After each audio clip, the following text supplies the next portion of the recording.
Todos acharam? Amém. Só de pé.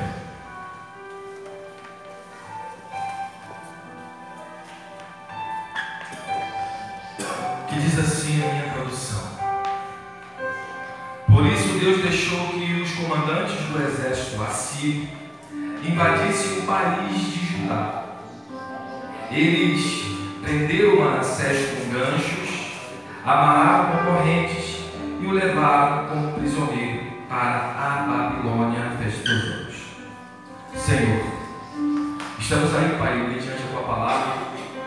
Então, Senhor, eu vou te pedir que fale aos nossos corações, Senhor. Até mesmo aquilo que a gente não quer ouvir, mas que é necessário para uma mudança espiritual. Então faz aquilo que é atrás nesse mês, nessa hora, Senhor. Porque essa igreja é sua, essa casa é sua. Então toma o primeiro lugar em nome de Jesus. Amém. Podemos estar sentados. Pois bem, nós sabemos que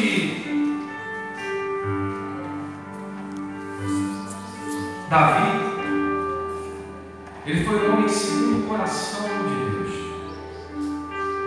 Mas como eu disse semana passada a respeito dos ciclos que a vida muitas das vezes nos impõe, porque às vezes a gente tomamos atitudes erradas e vivemos em ciclos, às vezes no alto, às vezes no baixo, às vezes estagnado, às vezes em cima, às vezes embaixo.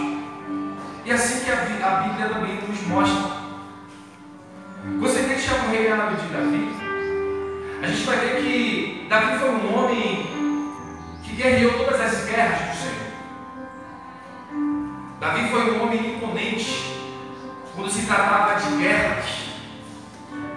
Ele lutava com alma, coração, mente e espírito. Ele se entregava ao Senhor em todas as guerras. É tanto que Davi, ele deixa um reinado para Salomão, um reinado de paz. E logo quem sucede Davi é Salomão, filho de Davi com alguém? Batseba. Batseba, isso aí. Logo em seguida, Salomão, ele sucede Davi no seu reinado. Sendo que Salomão, no início do seu reinado, ele viveu muito bem aos olhos do Senhor. Até mesmo por aquela proposta a qual aquelas mães chegam perto dele e falam sobre o filho que chama filho. Ele puxa a espada, está no meio, a mãe verdadeira fala: não faz isso com o Senhor, deixa que o menino viva. Faz com que essa mãe que disse: mãe, fique com o filho. Sendo que posteriormente a mãe já tinha falado: não, corte sim, Salomão. Salomão sabiamente entregou o filho à mãe de origem. Sendo que Salomão, ele não se ateve aos conselhos do pai. Salomão, ele, em vez de tomar como base os passos de Davi, em adoração, em busca, em entrega ao Senhor, Salomão, ele vai e se entrega às paixões do mundo. A Bíblia diz que Salomão, ele teve 300 concubinas, 300 concubinas e 700 mulheres. Salomão, ele fez cerca de 700 acordos para que ele tivesse um reinado próspero. Ele deixou o reino próspero, sendo que ele não deixou a direção, a diretiva como deveria ser feito. Salomão, no finzinho do seu reinado, ele começa a forçar o povo a trabalhar demais. O povo muito saturado sobre aquilo que estava acontecendo. O povo já não estava mais gostando. Salomão veio a morrer na idolatria. Olha, o início foi muito bom, mas o final de Salomão foi o final trágico, não triste. A Bíblia fala que ele morreu adorando outros deuses. Quem sucede Salomão em cima do reinado monárquico é Roboão. O povo já estava reunido para ter com Salomão a respeito dos encargos muito grandes que Salomão estava cobrando. O povo já não estava aguentando mais. O povo já ia se reunir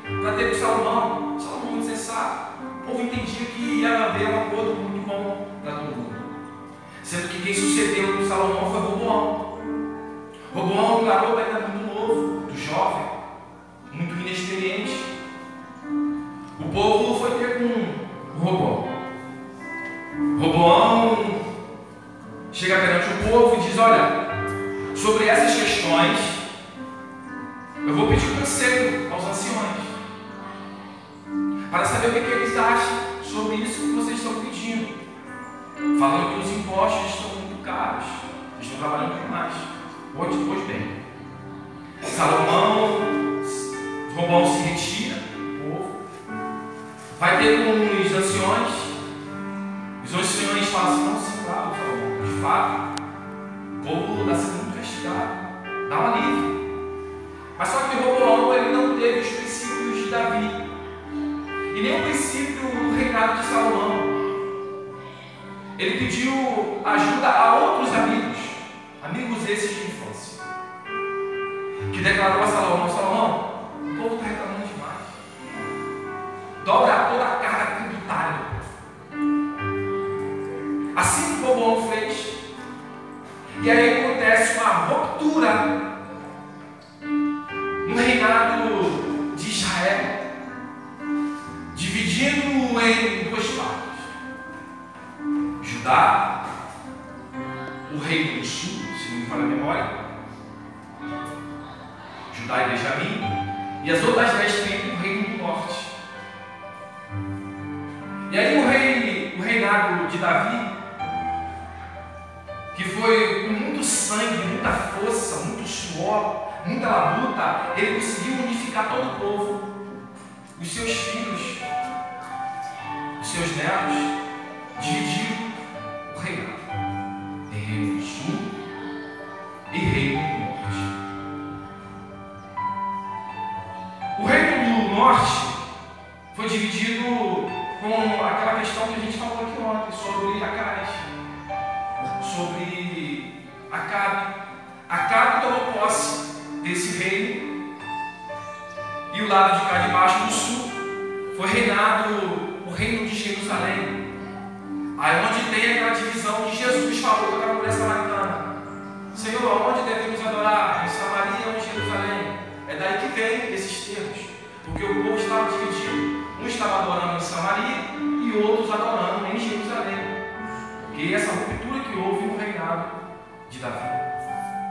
Pois bem, o reinado já estava dividido, mas o povo de Judá, ele ainda assim estava com o seu coração muitas das vezes quebrantado na presença do Senhor, e isso vinha acontecendo tudo certo, semelhantemente como acontecia no livro de Juízes.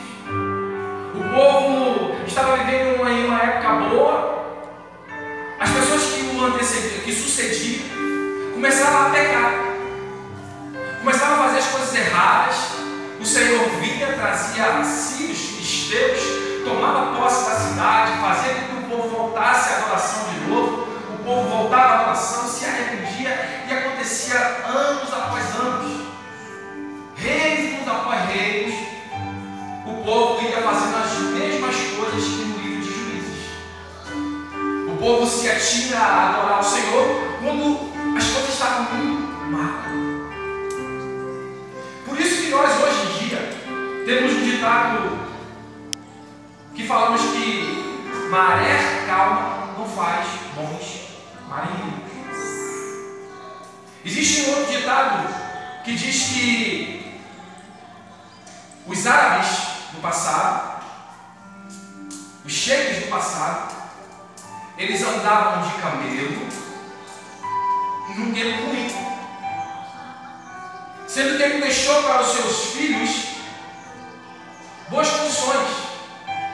Os seus filhos passaram a andar de cavalos, alazões, cavalos muito bons, e os seus netos passaram a andar de Ferraris. Quando nós olhamos para o cenário árabe, a gente vê que o povo lá é rico, mas o ditado diz que os filhos desses homens que andam de Ferrari hoje vão voltar a andar de camelo, porque tempos bons não faz bons marinheiros. Nós passamos por uma passagem aqui agora muito simples, que sempre quando eu li essa passagem em Reis, 2 Reis capítulo 21, sobre Manassés e sobre Ezequias, eu sempre meti um pau, eu sempre desci a lenha desse camarada chamado Manassés, porque Deus ele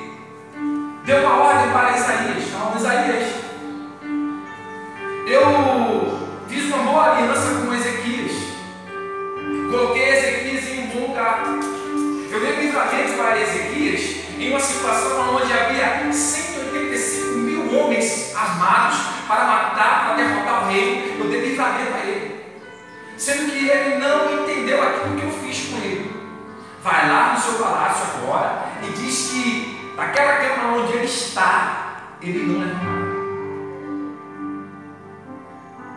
Ao ponto de esse rei Ezequias, ele se virar para o lado da cama e chorar, de repente dizendo: Senhor, o Senhor sabe tudo aquilo que eu já fiz no passado. O Senhor sabe que tantas guerras eu já lutei.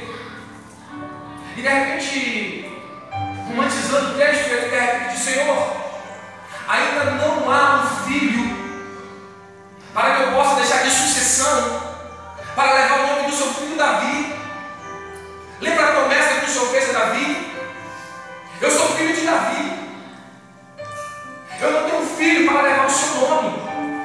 Lembra dessa promessa que o Senhor fez? Eu estou aqui romantizando o texto. E Deus, por misericórdia, através dessa oração, Isaías ainda não tinha nem saído do palácio. Deus manda que Isaías voltasse e diz: olha, Ezequias, por isso da sua vida ainda mais 15 anos.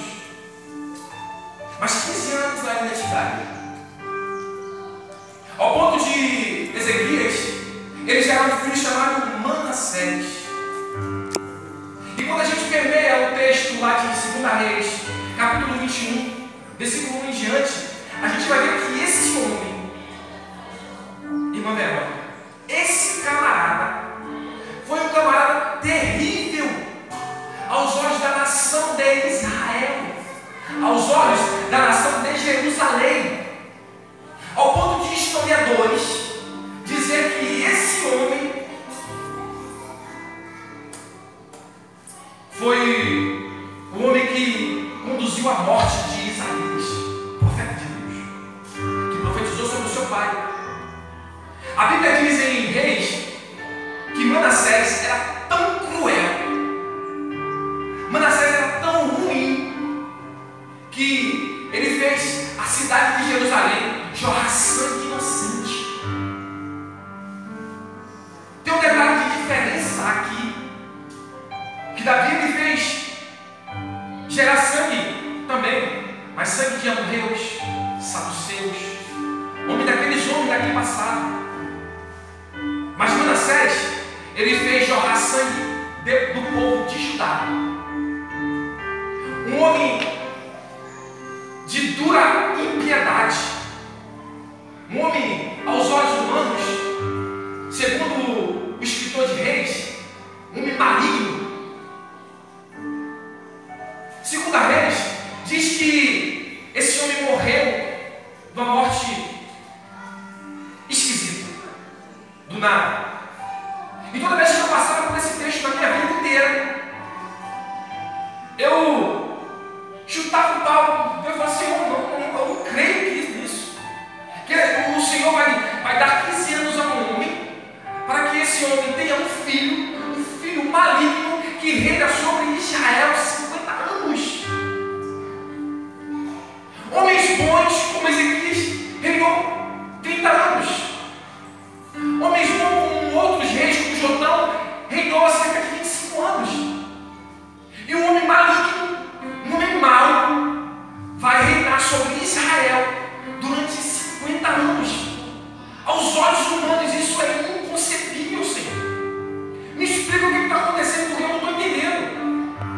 Um homem mau, um homem que trouxe morte ao teu povo. Pensa quantas crianças morreram, Senhor. Tanta idolatria aconteceu em Israel, em Jerusalém, naquele momento, através desse homem, porque não seguiu os passos do teu pai. Mas o texto ao qual nós lemos fala também sobre Manassés, ao ponto de Deus enviar os assírios adentrar a cidade de Judá, em Jerusalém, tomar o povo cativo e colocar argolas nos seus narizes, argolas como prisões, que é daí que vem essas argolas que nós vemos nos narizes dos homens nos dias de hoje. Foi através daí que nós trazemos essa cultura para dentro do nosso arraial. Essas argolas nos narizes eram homens que eram cativos, para os cativeiros daquela época. Os assírios, outros homens ruins, ele adentrou a cidade de Jerusalém, pôs a mão em Manassés, colocou sobre ele uma argola no seu nariz e acorrentou-o. Ao ponto de o texto de Crônicas 33, que nós lemos aqui, mais adiante vai ver, nós vamos ver o rei Manassés ajoelhado, arrependido, buscando ao Senhor de todo o seu coração. Com essas simples palavras que eu entendo no dia de hoje, porque a Santa Ceia, pastor, é Santa Ceia, está falando de guerra, de sangue. Mas eu quero dizer para você que Deus,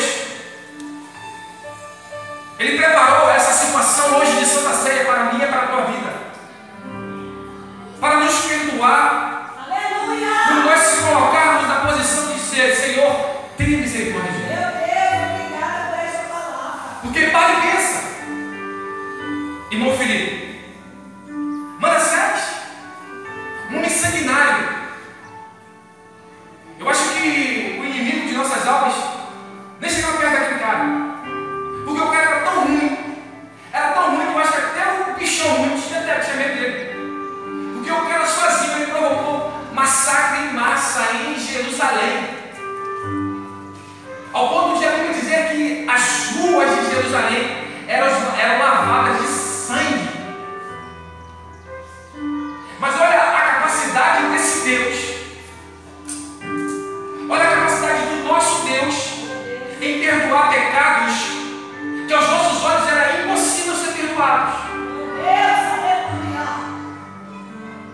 Então, através disso, através dessa palavra, dessa simples mensagem que Deus colocou no meu coração, Ele está dizendo para mim e para você: olha, não existe pecado sobre esse mundo que eu não possa perdoar.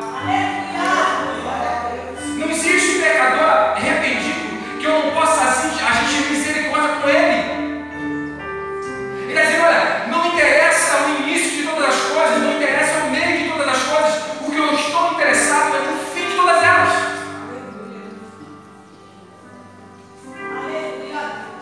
Deus, com essa palavra, Ele está nos chamando ao arrependimento.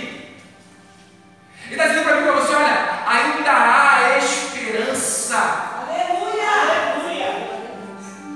Não interessa aquilo que você fez, não interessa a forma que você está se vivendo agora, mas Deus está olhando para o teu futuro. Ele está dizendo: olha, ali ainda há uma esperança, ali ainda há uma forma de fazer uma mudança e trazer pessoas através do testemunho dela. Porque às vezes a gente xinga, a gente faz, a gente peca, a gente mente. Vocês me fizeram de ontem. Vocês me fizeram de ontem.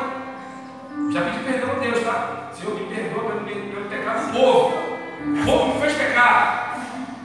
Tá? Eu tô igual a hoje eu tô igual a Saul. Senhor, ó. O povo aí botou na minha mão aí me fez pecar. Usa de misericórdia pela minha vida, mas Deus também. Então, através disso, Deus nos perdoa, filho.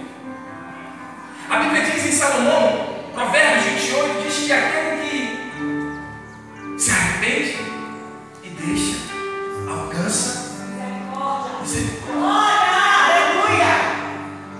Porque não interessa aquilo que você fez no passado, não interessa a vida que você viveu no passado. O interessante é aquilo que Salomão está dizendo: olha, aquele que deixa, aquele que se arrepende e deixa, ele alcança a misericórdia de Deus. Porque às vezes a gente fala: ah, eu já vivi a vida toda assim, acabou para mim, vou ficar por aqui mesmo. Não. Manassés, um homem que, segundo a Reis, esculacha ele, diz que ele era um podre homem, diz que era um mau. Deus chega aí, segundo a Crônicas, e perdoa os pecados dele e faz com que ele se adeite no túmulo da tua família, ou seja, no lugar de honra. Então Deus vai nos dizendo nessa manhã o seguinte: olha, aquilo que você fez no teu passado, eu hoje quero jogar no mar do esquecimento.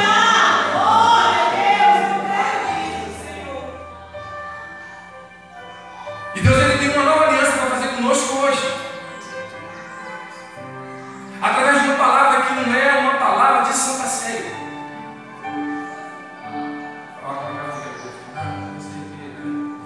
Paulo não tinha isso. Aí fico pensando ali, mas é a minha palavra que Deus me colocou nas minhas mãos. Amém? Amém.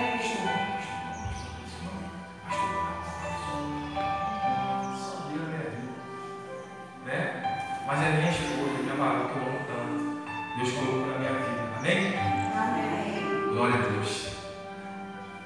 Mas Deus nos chamou aqui para um perdão verdadeiro. A irmã Vera, ela deu um testemunho aqui. Sabe o que é isso? Não, cara. Porque a palavra que sai do braço é agarra. A Bíblia diz que a fé é o firme fundamento das coisas que não se vê, mas que se espera. As palavras que saem do altar, o Senhor agarra. Então aquele que agarra a palavra que sai do altar, recebe. E é isso que nós vimos fazer aqui. Lançar palavras de bênção sobre a vida de vocês. Às vezes nós nem lançamos palavras de bênção sobre nossas vidas. Mas a gente lança palavras de vida, de bênção aqui nesse culto, todo dia. Para que vocês recebam e sejam abençoados. Glória a Deus que pelo menos uma pessoa está recebendo. Glória a Deus pela vida da senhora. Detalhe, tem muito mais, tem um portão também, bênção na vida. Nós temos aqui trazer palavras de vida e dizer para você que, olha, Deus tem um chamamento semelhantemente o que fez com Manassés. E falar para ela, Manassés, conheço o teu passado. Família chorava por causa de você. Pelos seus pecados, pela sua idolatria, pela sua feitiçaria. Meu Deus, que Deus é esse? Você trouxe os deuses, nos acorreu para dentro do arraial. Você não fez aquilo que os seus pais te ensinou a fazer. Você andou pelo preâmbulo do pecado, da feitiçaria, da idolatria. Mas eu, o Senhor, tenho o poder de perdoar todos os seus pecados.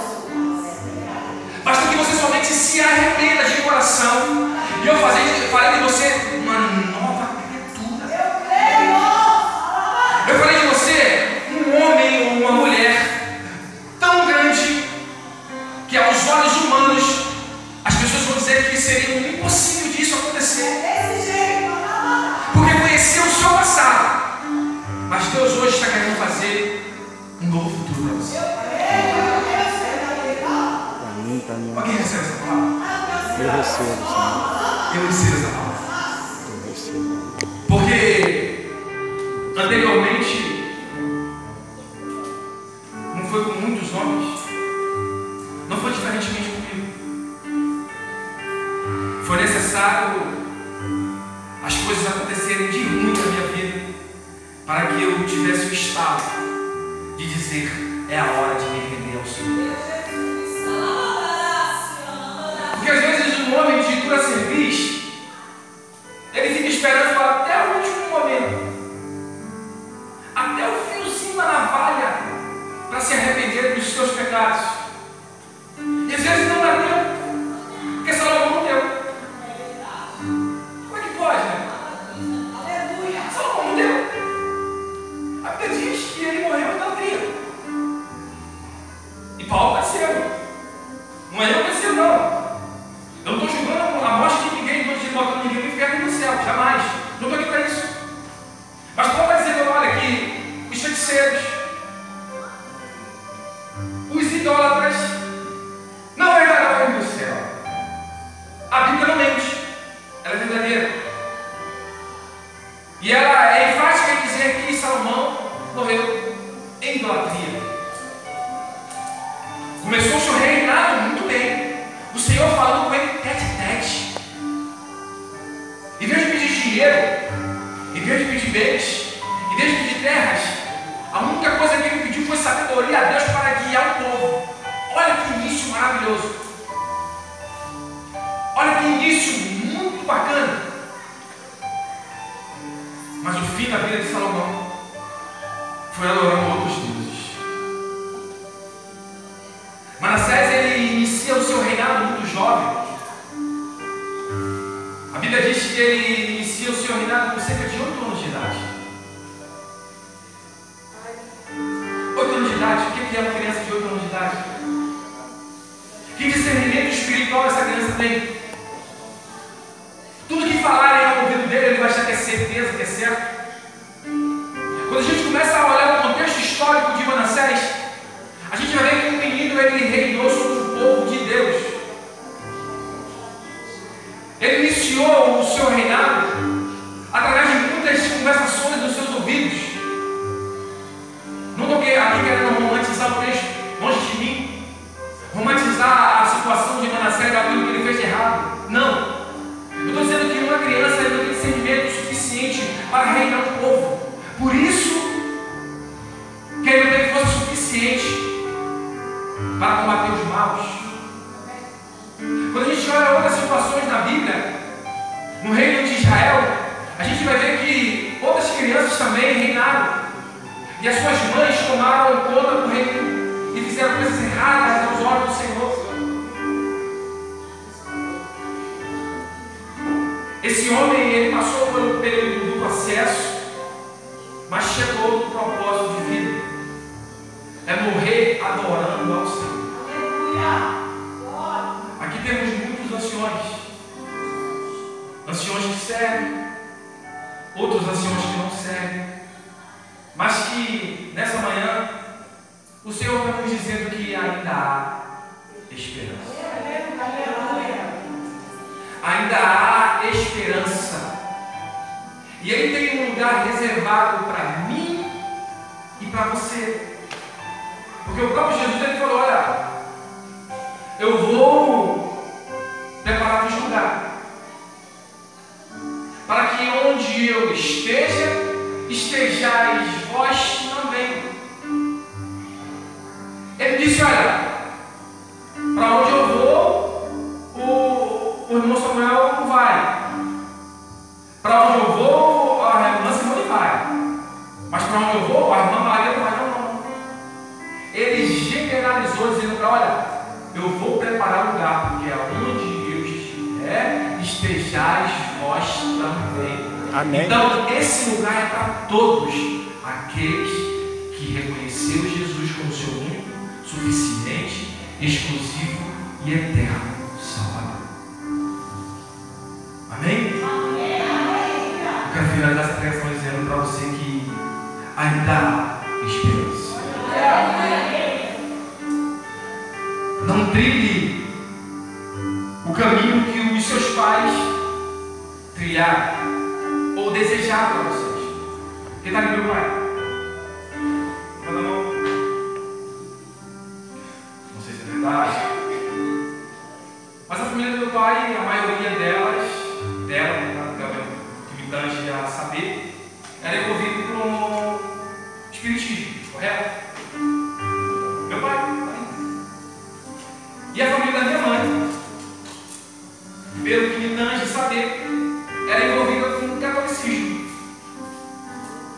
Minha avó, meu avô, faleceram. Minha mãe tinha a santinha lá, né? Crucifixozinho. Quando eu era criança tinha tudo isso. Mas eu não herdei pelos caminhos do meu pai e da minha mãe. Pela misericórdia de Deus, Deus me apresentou pessoas que me levaram para o caminho bom. O caminho de Deus, o caminho daquilo que Deus tinha para a minha vida. Deus abriu os meus olhos, ela pregando comigo ali, ela está pregando comigo, ela está pregando comigo, ela está pregando comigo, ela está pregando comigo. Abriu seus olhos, abriu seus olhos. Abriu os meus olhos. Então muitas vezes nós que estamos aqui, a irmã grátis ali. Levanta a mão, irmã grátis. A irmã grátis também é do espiritismo. É isso, irmã grátis. Muitos anos.